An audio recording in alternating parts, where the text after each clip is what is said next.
Morning, darling. What shall we do first? Dip in the paradox pool or a spot of suave breakfast? Do you mind if I kiss you after I've brushed my teeth? Of course, my magical love. After all that free champagne last night, best to do that.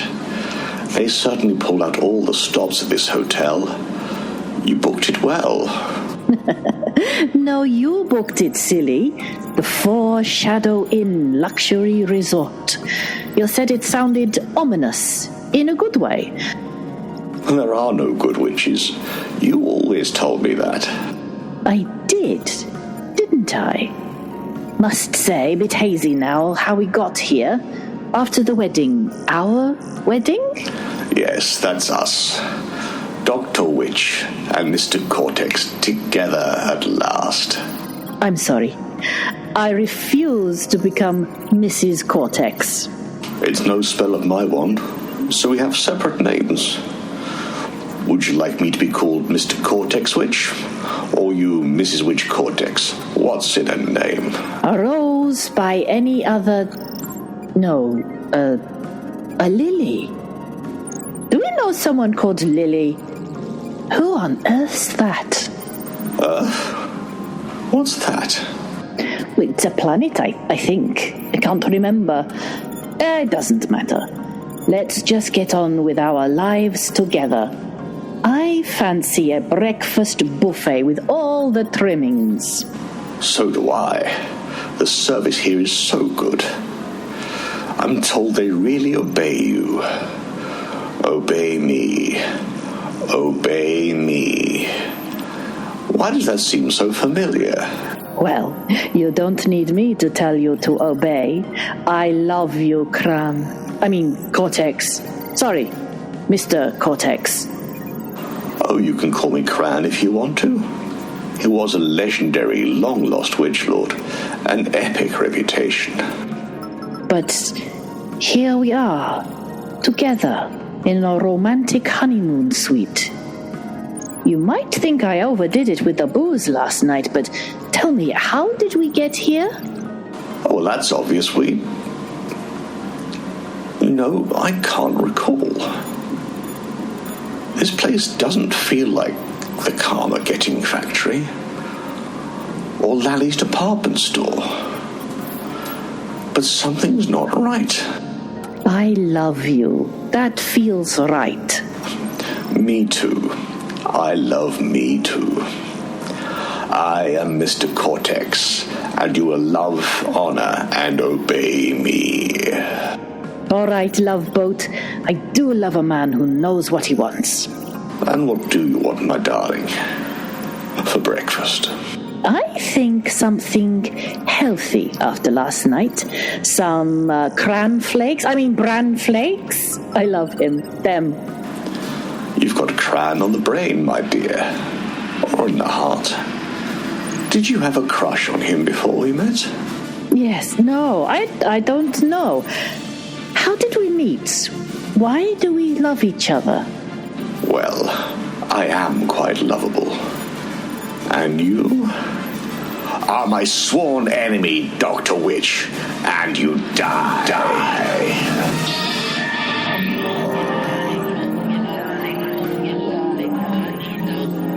Morning, darling. What shall we do first? Dip in the paradox pool or a spot of suave breakfast? Do you mind if I kiss you after I've brushed my teeth? Of course, my magical love. After all that free champagne last night, best to do that. Let's get breakfast. You know what? I think that's a good idea, my loving husband.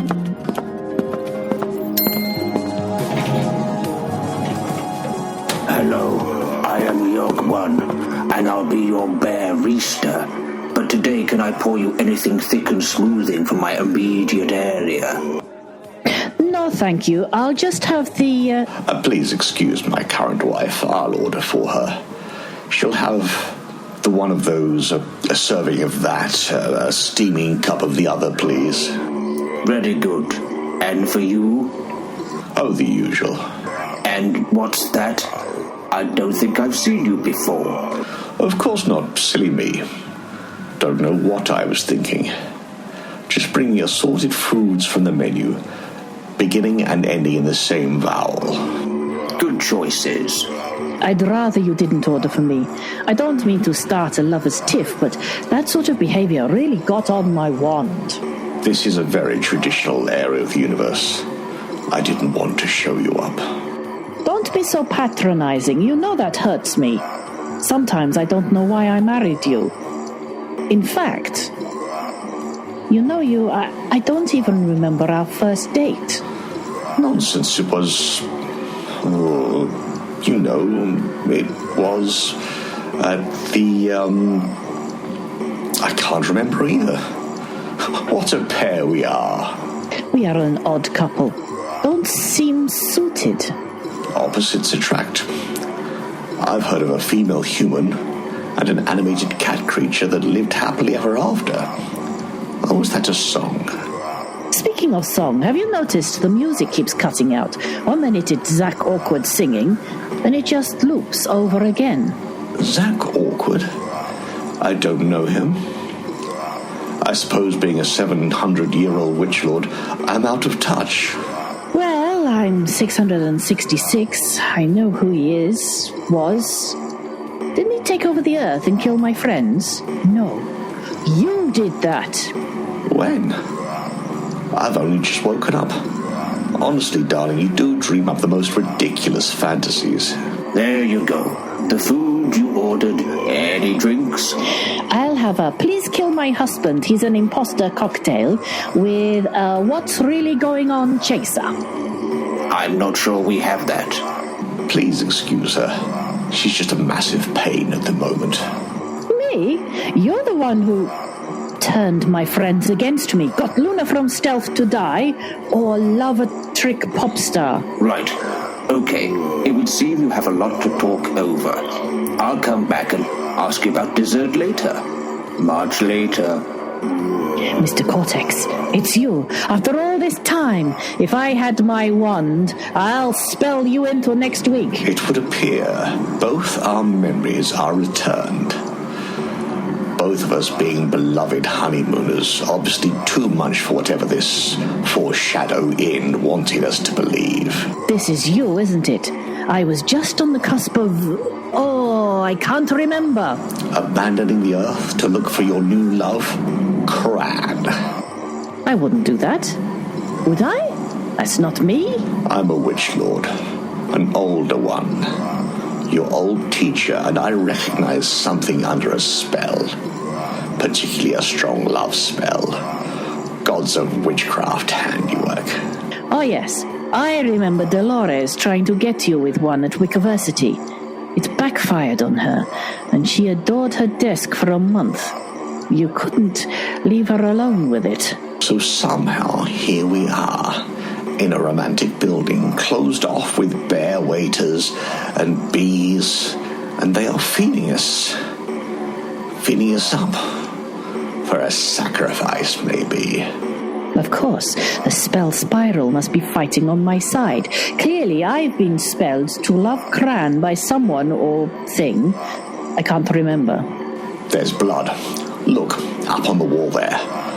Why didn't I notice it before? It's a menu. Cortex and witch pie glazed with honey and blood. That's us. We're the dish of the day. Please do not struggle. You are stuck to your chairs with extractive bee fluid. Look here, bear boy. Before you sacrifice her, you know I am Mr. Cortex, and you will obey me. You will obey me. Why won't you know? I am a baristium, off my own world. You can hypnotize me all you like, but this bear's not for turning. Who are you all? I understand. I think you saw an opportunity with my inner conflict of save life or save love, but you must let us go. I have to do something. Save Earth or find love? I don't know. I just want to do both. Perfect. Your brain to be bisected against itself, feeding our core blood. Best love operator of destiny, blood. The destiny of the helix. Of course, the ambivalent helix. I heard about you. The sentient energy creature fed on indecision. The procrastinators. Those people who just put off everything because of both consequences of taking either action. And your quandary brought them to us. So if I did that, I can repel them with a decision. A big, definite yes. No. Just amble out. Be yourself. Be nothing. Do something that don't. Take back no control of your life. Don't be. Be not. Be not. I refuse. I will. Despite the pull of my true love Kran, I will return to Earth. I will save the day. I will go against my heart's desire, despite it hurting. Right, where am I? Time taxi. Sure, there were 2 stealth troopers with me. No. An incoming hologram. It's my pretend husband, Mr. Cortex. Don't speak, beloved. I know what I have to do. Sorry, Kran, my love heart, but Earth comes first. I can't hold a note, but hold my beer. It's time to save the day once more. Dr. Witch featured Melissa Stanton as Dr. Witch, CJ Hooper as Mr. Cortex, and Elliot Stewart as the Bear Reaster. It was written by Elliot Stewart and is an Invisible Commissions production.